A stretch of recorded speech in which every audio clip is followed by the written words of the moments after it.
Welcome to the CDO Magazine interview series. I'm Asha Saxena, CEO of World Leaders Advancing Women Leaders in Data and AI, an organization where world leaders come together, advancing the mission to create a fair digital world with parity and equity. Today, we are honored to have Shertina Mawuenyega. She's a VP of Data Governance Leader for Synchrony Financials.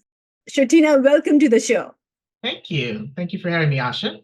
When we talk about data governance, I think it's such a critical piece in any organization when you're working with data, and especially in financial services. There's so many regulations.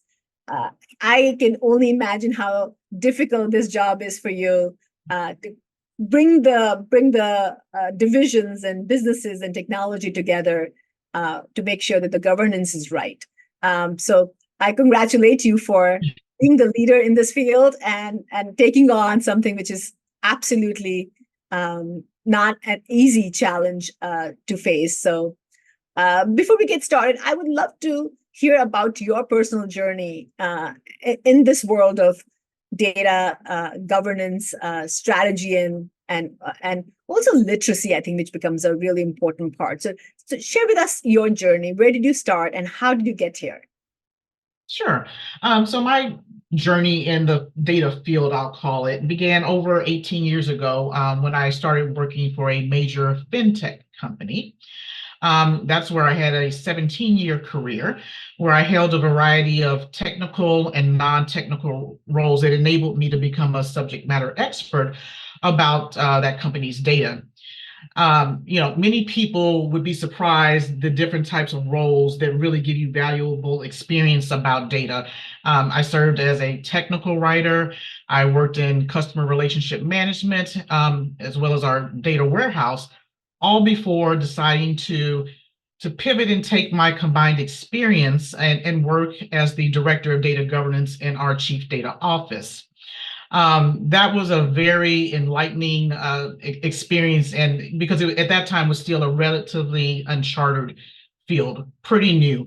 In fact, our data office had only been in existence for about 4 years when I joined. So I'm happy to say that our chief data officer at that time was a female, and she was great because not only did she really create a foundation for data governance and data management as a whole, but she quickly delved into the space of AI and AI governance and as part of the overall data strategy, which again, for being several years ago, that was pretty impressive.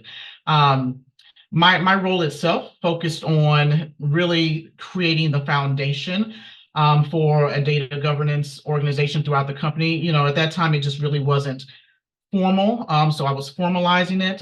Like you mentioned about data literacy, that's like my favorite thing to tackle. I have a training background, training and instructional design. So I love to find ways to educate people on how data can be used as an enabler.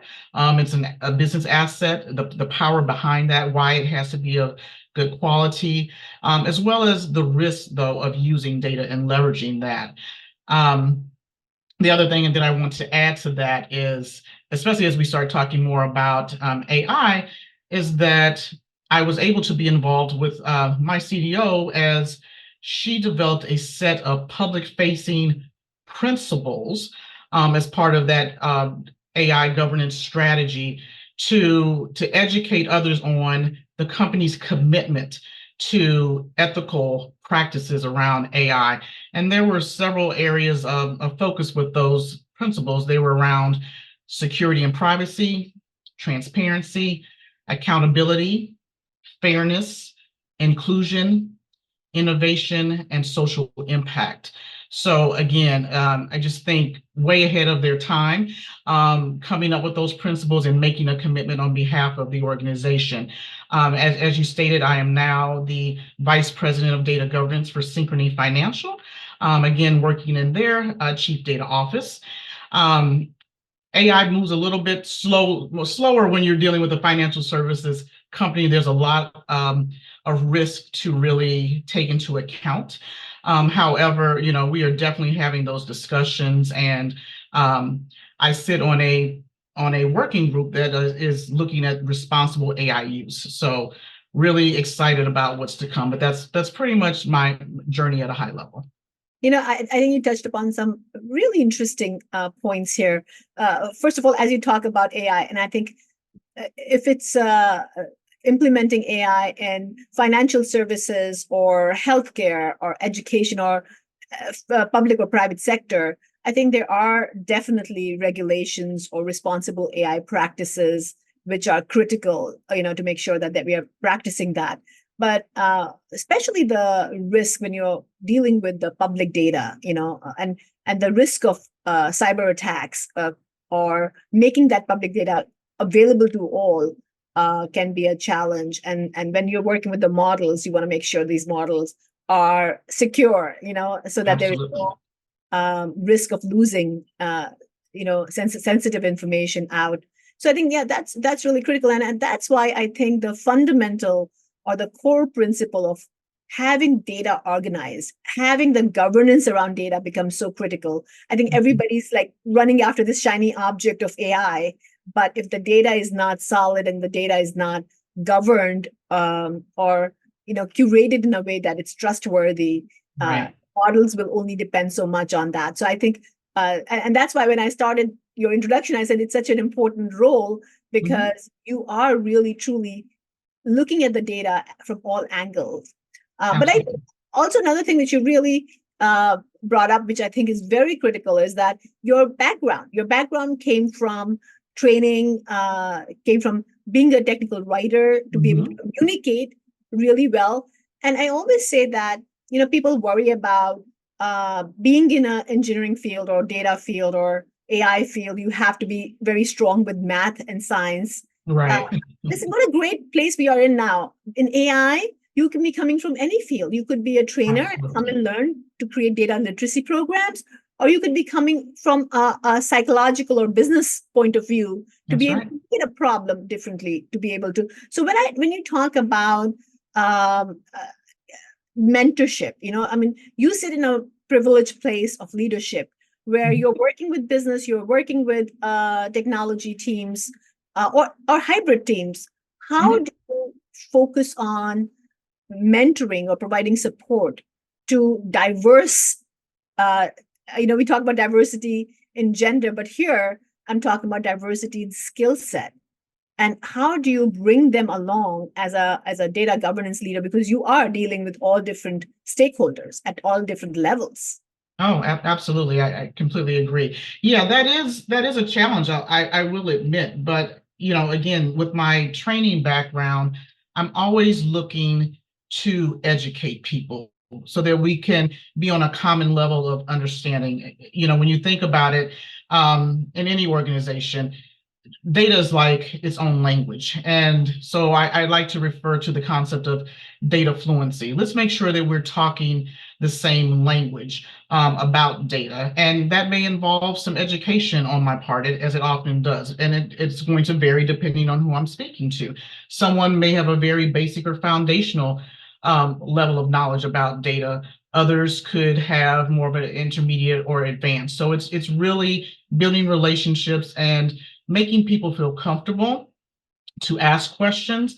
There's a lot of uncertainty, and a lot of times people will fear topics around data governance, AI governance, things of that nature. But I think if you can just be relatable, you can really hone in on what's important to people and get to the underlying root of what they're trying to do. And one thing I really want to point out here is, data governance is constantly seen as a bottleneck, or, the people who say, no, you can't do something, but really we are enablers. And that's why it's so important. Data literacy is so important to data governance. Really showing people that we're trying to partner with them and empower them to use data, but the data has to be data that you can trust. So that your insights and your business decisions are accurate. We want to help you get to where you're trying to be in your overall strategic goals and objectives by putting the proper measures in place to have that quality data, and of course, mitigating risk and being responsible with its use.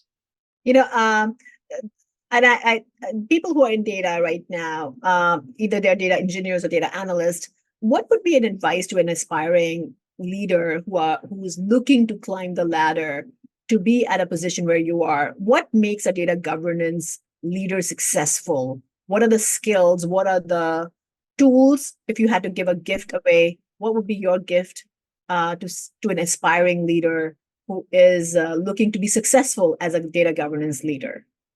Sure. Very good question. So I don't think that you have to be an expert in all things. And that's something that people who are more junior in their career, they think they have to know everything. No, you just have to be resourceful and know who to go to answer certain questions. That's the key.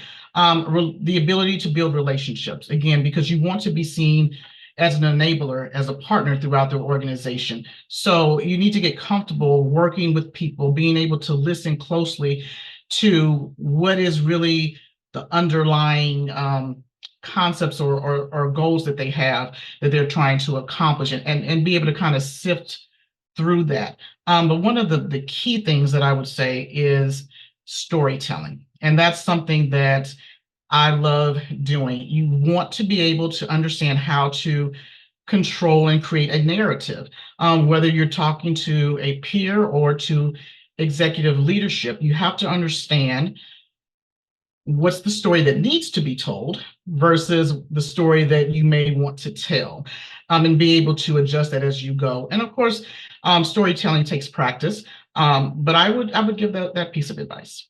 I love that because, they say in the world of AI, people worry about, are you going to lose your job?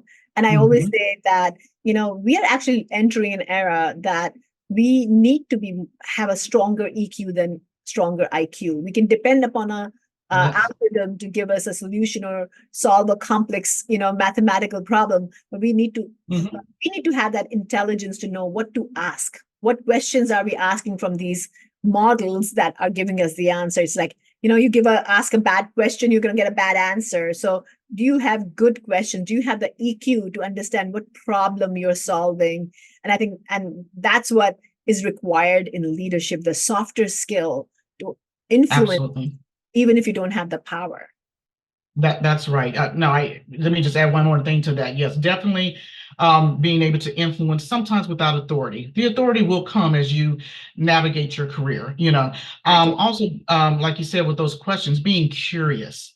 Curiosity will get you so far. Really being able to be curious and then take some ownership in trying to solve some of the things that you're curious about. I really encourage my team to do that today. Just a great quality to have. Absolutely. With that, I'm going to say thank you, Shertina, and thank you, everyone, for joining us today. It's leaders like Shertina who are paving this inclusive and equitable digital future. And let's join this journey with these leadership and make sure we continue leaving an impact and leaving a trace for the younger generation to come and follow. I remember advancing parity and equity in the digital world begins with a conversation like these. So make sure you're raising your voice, you're having these conversations. And I'm your host here, Asha Saxena, urging you to stay engaged, inspired, and committed to making a difference in data and AI leadership. Join me if you can. If you're in Los Angeles, join me May 9th at L'Oreal Builder Summit, where we're talking about AI and CPG beauty. And we'll be on the West Coast campus, and we'll be discussing everything about AI and beauty. See you then. Thank you so much. Thank you.